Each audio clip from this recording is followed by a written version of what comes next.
Payday is a series I have limited experience with. I never really played the original, but I did play a good bit of Payday 2. The caveat to this being I played solo most of the time. See, back then, crossplay wasn't really a thing, and I didn't have friends on the same platform as myself, so I didn't really get the Payday experience. But I always loved the idea of it. I was quite pleased then when I found out Payday 3 was coming and it was going to be completely cross-play enabled. Finally, I would be able to play the way I wanted to, robbing banks, jewellery stores and art galleries with my friends. I was excited to experience the game in its full, intended way, and I was even more excited when Plaion UK and Starbreeze provided me with the gold edition of the game to review. So, I installed the game, played a little bit through the early access that came with the silver and gold editions, was really excited to play with some of my community members. Launch day rolled around and, well, we'll talk more about that in a bit as it really needs to be addressed, but ignoring it for the moment, I have been having a lot of fun, albeit flawed at times, but fun regardless, with Payday 3.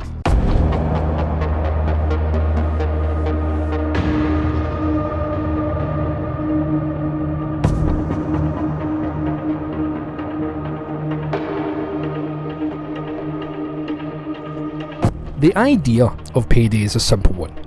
A multiplayer focused first person heist simulator, you and up to 3 friends undertake a selection of daring robberies in a wide variety of settings. You can go in all guns blazing, hard and heavy handed, taking hostages and battling the police.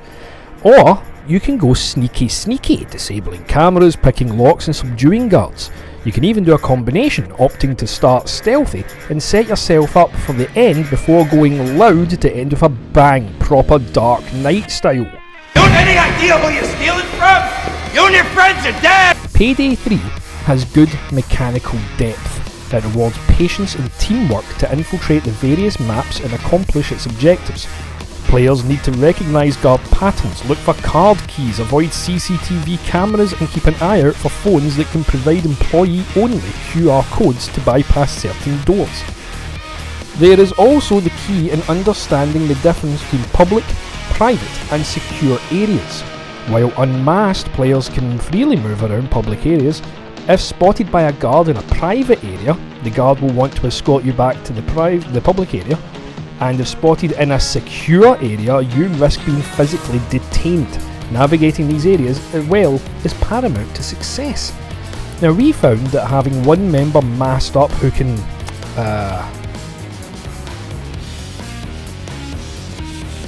First of all, that's horrible. Dispose of problematic guards, grab employees to open doors, etc., while the others walk around hacking and picking up essential items to be an efficient strategy. There is a skill tree with dozens of skills to unlock which support various stealthy playstyles, from tying up and trading hostages faster and more efficient to remotely hacking cameras and answering guard radios remotely. However, sometimes even the best laid plans go all to hell. At times like this, it's time to go loud, and this is Payday at arguably its simplest but most hectic. When the alarm is raised, civilians will try to make a run for it, guards will try to stop you and the police will be on their way. Take what hostages you can and get to the objectives as fast as possible, whether that by burning through a floor to get to a vault, or simply smashing display cases and filling bags with jewels. You will be constantly battling against waves of police enemies ranging from first responders to SWAT, grenaders to straight up cloaked police ninjas. These waves grow in intensity and difficulty into a final, never-ending wave where you either escape with the loot or die trying. And I feel this is a great time to bring up Payday 3's excellent sound design. Gun sounds, dialogue and music capture these hectic moments perfectly, and the Cloaker Police sound effect is going to give me nightmares from here on out. Oh, and just like the stealth side, there are just as many unlockable skills for combat, such as increasing effectiveness with armour or guns to increasing charges for first aid and ammo bags. Gunplay is certainly serviceable with a decent variety and available weapons and unlockable attachments. However, I will say, at least on console, The controller aiming does feel a bit floaty, and it's got quite a bad dead zone in the right stick, which makes aiming a bit tricky with the single shot weapons, particularly shotguns.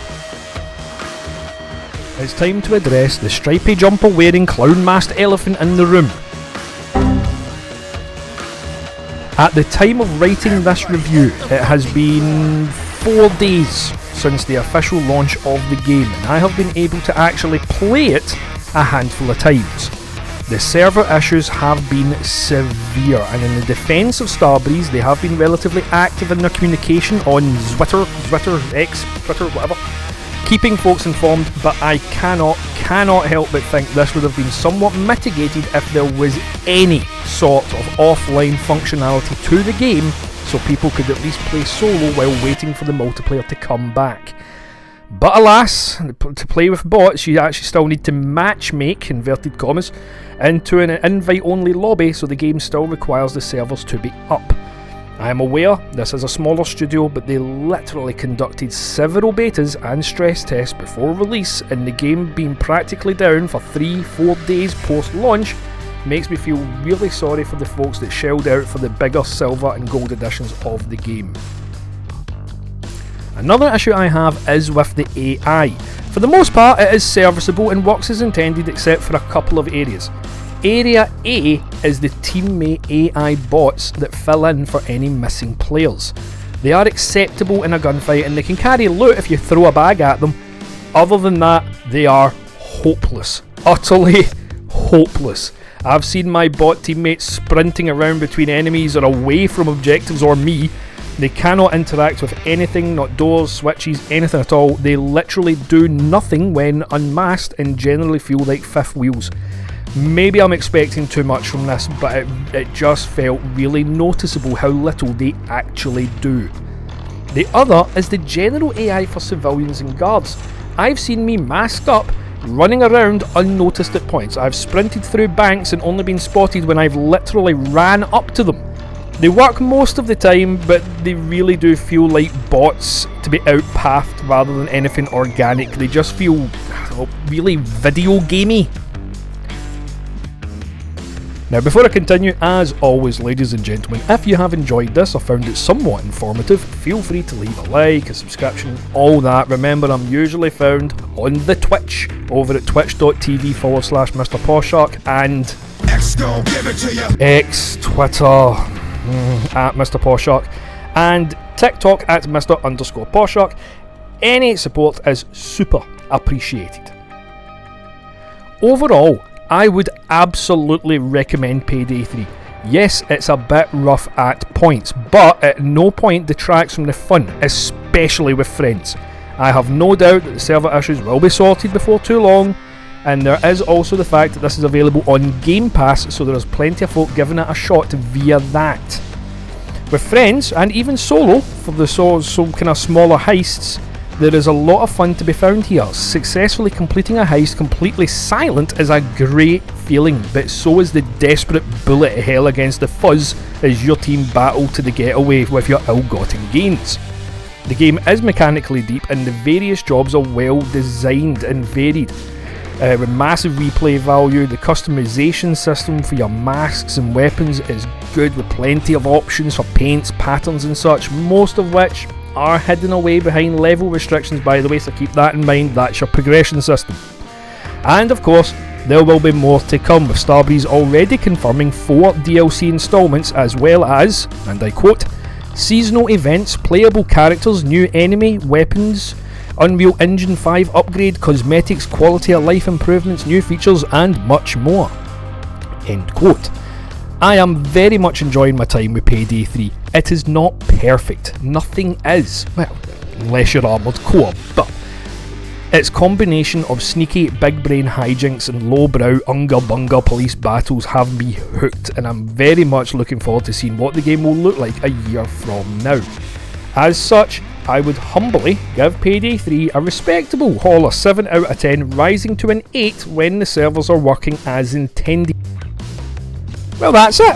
Thanks again to Plaion and Starbreeze for the gold edition of Payday 3 for the review, and thank you for watching, and a special thank you to everyone for the support on the Armoured Core review. The comments were beautiful, and as always, I will thank you for your time and your patience.